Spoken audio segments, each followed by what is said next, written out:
스님 안녕하십니까? 네. 늘 좋은 가르침에 감사드립니다. 네.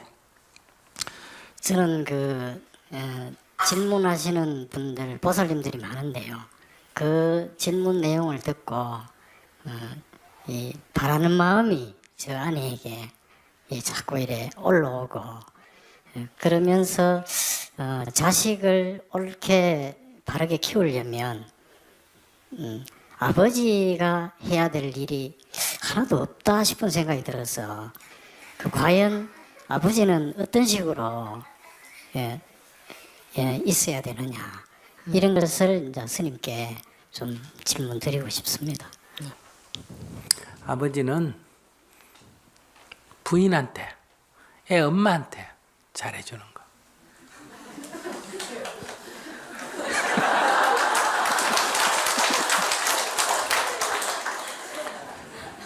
그러니까 아기를 내 엄마가 안고 있으니까 아기가 전적으로 엄마의 영향을 받는단 말이에요. 근데 그 아기 엄마는 전적으로 남편한테 의지하고 있단 말이야. 그러니까 아기 엄마한테 잘해주면, 아내한테 잘해주면 아기한테 잘해주는 거야. 그럼 또 하나의 길이 있어요. 아기를 뺏어가지고 아내로부터 뺏어가 낳자마자 내가 안고 내가 젖을 먹이고 내가 기저귀를 챙기고 업고 다니고 이러면 내가 잘하면 애가 나를 본받습니다. 그게 쉽습니까? 아내한테 잘해주는 게 쉽습니까? 예, 아내에게 잘해주는 게 쉬운데 제가 처음에 결혼했을 때 서로가 이제 자기 식대로 일단 우위를 이래 딱 선점을 해야 맞습니다. 평생이 편하다 이런 선을 생각을 잡아야지. 그래서 제가 의도하지는 않았지만 항상 이렇게 좀 이 마누라 눈치를 보면서 위에 서야 되겠다, 좀 끌고 가야 되겠다 하는 그런 생각이 있었거든요. 그래서 참 힘들게 해가 왔는데 그게 다 어리석음으로 인해서 이제 그렇게 됐는데 그건 이제 어리석지. 제무덤 제가 파는 거지. 예, 그래서 내가 주례본문에 그 얘기 나오죠. 오늘날 이 하례객들이 결혼할 때 축하한다 이래 말해놓고는 돌아서면 이간질 시킨다. 하례객이. 그래서 부인이 남편한테 순종하면 친정 식구들이 네가 바보가, 네가 뭐가 못생겼다고 벌써부터 그렇게 순종하면 남자가 기고만장해야 네 평생 고생한다. 탁 기선을 잡아라. 항상 한마디씩 그렇게 하잖아. 그죠? 편들어준다. 그게 바로 둘을 분리시키는 거란 말이야. 그만 살아라는 얘기와 똑같다. 그래서 또 바보같이 거기 또 덩달아가 축하해 줄 때 또 좋다고 또 하고 또 그렇게 쌈 붙이면 또 거기 또 덩달아 놀고 그래 어리석다. 그래서 내가 여기 있는 사람들 이 하례객들 조심해라. 저 인간들 믿을 게 못 된다. 거기는 부모도 믿을 게 못 되고 형제도 믿을 게 못 된다. 부부가 딱 결혼하면 아내는 남편만 맞추고 남편은 아내만 맞출 생각해야지 남말 듣지 마라. 그 사람들은 다 결혼에 실패한 사람들이기 때문에 그리고 여러분들도 결혼할 때 축하 안 해도 좋으니까 나중에 싸움은 붙이지 말라 이 말이에요. 그래서 아들이 오히려 결혼을 해서 아내에서 불평하면 아들을 야단쳐주고 딸이 결혼해서 불평하면 딸을 야단을 쳐서 그럴 바에 누가 결혼을 못하냐. 결혼이란 건 그래 서로 다른 것을 이해하고 받아들이고 하는 것이 결혼이지. 서로 다른 것이 맞춰가는 게 결혼이지. 안 그럴 바에야 결혼 생활이 뭐가 어렵다고 할 게 있겠냐. 맞추는 게 결혼이다. 그게 도다. 그게 수행이다. 그러니 집에 당장 가거라. 네 잘났다고 하지 말고 아내를 보살펴라. 남편을 보살펴라. 이렇게 이제 도와줘야 되거든. 옆에서. 근데 주로 이걸 제일 안 해주는 사람이 부모예요. 부모가 다 결혼에 실패한 인간들이기 때문에 자식이 잘 사는 건 도저히 못 봐내요. 그래서 결혼시켜놓고 싸움 붙이는 거. 정말 자식이 행복하기를 원한다면 딸에게는 남편에게, 아들에게는 아내에게 잘하도록 이렇게 늘 옆에서 격려를 해줘야 돼. 왜냐하면 서로 다른 사람 만나가 처음에 이게 적응하기 어렵잖아. 그죠? 그랬을 때 옆에서 자꾸 격려를 해주면 그나마 잘 해나간다 이거예요. 그래서 아이들을 낳았을 때도 갈등이 심하면, 신혼 초에 갈등이 심하면 첫 아이가 별로 나중에 키워보면 안 좋습니다. 처음에는 연애가 참 좋았는데 살다가 경제적으로 어려워가지고 갈등이 심하면 오히려 다음 아이가 안 좋다. 이거 만약에 여러분들 일기를 탁 써가 놔놓는다면 그대로 나타납니다. 그럼 피해갈 수가 없어요. 그러니까 손자를 잘 보려면 누구한테 잘해야 된다? 며느리한테 잘해야 되고, 아빠가 아이들에게 잘하려면 엄마한테 잘합니다. 애 엄마한테. 아내에게 잘하는 게 바로 자식한테 잘하는 게 된다. 근데 애기 엄마는 좀 다릅니다. 애기 엄마는 애기한테 잘해야 되는데, 애기한테 잘한다는 거는 애기한테 어떻게 한다고 애기한테 잘하는 게 아니에요. 애기한테 뭐 맛있는 거 사주고 뭐 한다고 잘하는 게, 애기의 특징은 본받는 거예요. 따라 배우기를 하기 때문에. 내가 아기가 앞으로 마음이 편안하기를 원하면 내가 마음이 편안해야 돼. 아기가 검소하기를 원하면 내가 검소해야 돼. 그대로 따라 배우기 때문에. 내가 만약에 남편을 미워하면 아기도 나중에 사람을 미워합니다. 내가 원망하는 마음이 있으면 애도 원망을 합니다. 그대로 심리든 행동이 전부 그대로 보면서, 엄마가 한국말 하면 아기도 한국말 하고, 엄마가 김치 먹으면 아기도 김치 먹고, 그대로 뭐든지 따라 배운다. 물든다. 그렇기 때문에 애기 엄마 입장에서는 남편이 나한테 못하더라도 어때요? 내가 마음을 편안하게 가져야 되는. 그러면 애기한테 영향이 안 가죠. 이건 이제 직접 당사자이기 때문에. 그래서 애기 엄마가 굉장히 중요하다 이 말이에요. 아기한테는 애기는 신이고 우주고 전부예요. 근데 지금 애기 엄마가 그런 수준이 안 되잖아요. 그러니까 그 전적으로 아기에게 책임을 지는 그런 자세가 요즘 안 돼 있다. 대학을 나오고 무슨 공무원이 되고 밖에 가서는 똑똑할 줄 몰라도 애기 엄마로서는 자격 미달이에요. 그래서 결혼을 해서 그냥 애기 낳지마고 그냥 살든지 자기 성격 주장하고 고집하고 살려면, 안 그러면 두 부부가 아기를 낳는다는 것은 한 인간에 대한 책임을 져야 되기 때문에 사회적으로도 그렇고, 아기를 낳으면 3년은 휴가를 내고 아기한테 집중적으로 하고, 그럴 때 내가 승진에 문제가 있다. 승진을 포기해야 된다. 수입에 문제가 있다. 수입을 포기해야 된다. 아기를 위해서는 뭔가 엄마가 포기하는 희생이 따라야 아기가 그걸 사랑으로 느낀다. 제 할 일 다 하고, 엄마부터도 자기를 팽개쳐놓고 직장 다니고 팽개쳐놓고 돈벌이하고 팽개쳐놓고 뭐 하는데 애가 커서 누굴 믿겠어요. 그러니 엄마가 중요하다는 얘기고, 그러면 그런 엄마가 되도록 옆에서 누가 도와야 된다? 남편이 도와야 된다. 그러니까 아내를 따뜻하게 사랑하고 심리가 불안 안 되도록 하고, 그 아기를 가지거나 키울 때는 굉장히 특별히 더 조심을 해서 마음의 상처를 입지 않도록 보살피고, 이게 이제 아이를 위해서 최대로 할 수 있는 거예요. 그 다음에 조금 크면 다릅니다. 3살 때까지 얘기고, 3살 이상이 되면 이제 부부가 화목한 것이 첫째고, 두 번째는 이제 아이가 사물을 인식하게 되면 접촉이 엄마하고 있는 것만 아니고 누구하고도 있습니까? 아빠하고도 있겠죠. 그죠? 그러면 이제 아빠의 생활의 모범이 아이에게 영향을 주죠. 근데 오늘 직장 생활에서 아빠는 거의 사실은 이렇게 아기를 놓을 때 좀 관여한 것 빼고는 거의 영향을 못 줍니다. 왜? 아기하고 접촉 시간이 거의 없기 때문에. 그래서 아이들이 다 여성화하는 것도, 학교 가도 유치원에 가도 여자 선생님, 초등학교도 여자 선생님, 어릴 때도 엄마 보면 잘하고, 이거밖에 본 게 없잖아요. 그렇기 때문에 두 번째 중요한 것은 아기가 4-5살 넘어서 어느 정도 이제 학습이 가능해지면 주말에 시간을 내서 아이와의 접촉 시간을 늘려주는 게 가장 좋다. 그러니까 애 데리고 등산도 가고, 애 데리고 역사기행도 가고, 이렇게 애 데리고 어디 가서 먹고 과일도 따고, 애 데리고 어디 가서 작업도 하고, 뭐 상수도 고치는 작업 뭐 하는 때 5살짜리라도 옆에 모통이라도 들고 다니도록 하고 망치라도 들고 다니도록 하고 이렇게 해서 아빠 하는 일을 따라 배우도록. 이게 이제 교육이거든요. 만약에 유대인들 같으면 그 성서를 가르치고 자기들의 전통 성서를 가르치고 유대의 역사를 얘기해주고 늘 손잡고 다니면서 아빠가 그거는 전적으로 아버지 책임이에요. 엄마가 하는 게 아니고. 그런데 우리나라 사람들은 아빠가 다 애기 다리고 다니면서 4-5살 때면 당군 신전에가 절시키고 당군이 누군지 가르쳐주고 이렇게 안 하잖아요.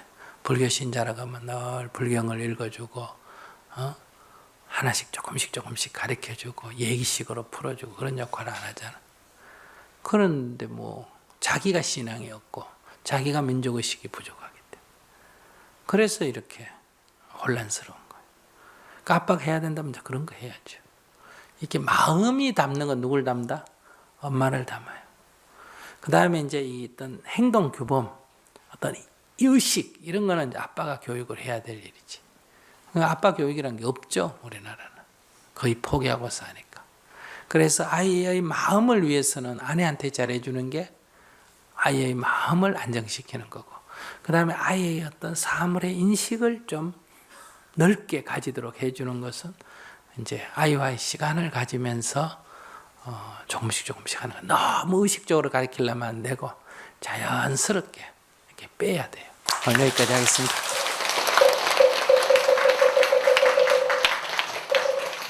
네, 저희 남편은 이제 가족 모임이나 어디 다른 외부 이제 친구 모임이나 했던 모임에 가면 이제 혼자서 이제 좀 주로 많은 얘기를 많이 이제 그렇게 나누고 합니다. 그래서 그런 남편을 보는 제가 참 많이 불편했었거든요. 그런데 지금은 이제 제가 수행하면서 그런 남편을 있는 그대로 이제 보고 그러다 보니까 굉장히 남편한테는 굉장히 많이 그런 남편을 보는 제 마음은 굉장히 자유롭습니다. 그런데 이제 뭐 자식이 이제 아버지를 보는 그런 모습을 보는 이제 자식이 아버지에 대한 이제 마음 이런 것들이 많이 불편한 것 같습니다. 그래서 제가 스님한테 여쭙고 싶은 거는 그런 남편을 제가 어떻게 좀 도와줬으면 좋겠는지 그렇게 묻고 싶습니다. 내나 잘 살아요. 지는 지대로 살고 난 나대로 살고 그 남의 인생에 자꾸 간섭을 하지 마라. 근데 이제 자식들이 이제 그러니까 아버지를 조금 신뢰를 안 하고 아버지 이제 혼자만 이렇게 말씀을 하시니까 애들이 이제 빨리 이제 짐을 싸가지고 가고 이런 것들 보니까 남편이 참 많이 좀 안 됐다는 이런 마음이 들어서 그런 애들에게 아버지가 돈 벌어서 생활을 하고 학교도 다니면서 자기들 생각에 조금 마음에 안 든다고 자리 뜨고 아버지 불신하고 그렇게 하는 건 올바른 인생이 아니다. 내 생각 어떻게 세상이 내 생각대로 되냐. 아들이 제 생각이 안 맞다고 아버지를 비난하면 그럼 아버지가 볼 때 아들은 아버지 생각이 맞겠어요? 그러니까 애가 어떻게 생각하는 애 자유지만은 그런 걸 보고 엄마가 야단치는 게 아니라 아버지에 대한 이해, 아버지가 너희들을 위해서 얼마나 희생을 하고 헌신을 했는데 너희들 마음에 안 맞다고 금방 그렇게 아버지를 불신하고 그런 것은 상식적으로 인간의 어리석 안 맞아. 부모 자식을 떠나가지고 그건 자식의 잘못이지 아버지의 잘못은 아니에요. 아버지는 아버지대로 자기가 어디 가서든지 뭐 큰소리 치든 뭘 하든 살 자유가 있는 거고 우리는 그것을 담담히 지켜볼 자유가 있는 거지. 그 지금 아들이 아버지를 어떻게 고쳐? 3살짜리도 엄마 말도 안 듣는데 어떻게 50, 60대는 아버지를 젊은 애가 고치겠다. 고쳐지나? 안 고쳐지지. 늙으면 안 고쳐지는 거예요. 생긴 대로 이제 보고 사는 수밖에 없어. 새삼스럽게 지금 고치려고 그러면 부러져. 그래서 자꾸 사람의 뭐 변하면 뭐라 그래요? 천성이 변하면 죽을 때가 다 돼간다 이러잖아. 그지? 죽을 때가 다 돼간다는 부러진다는 얘기예요.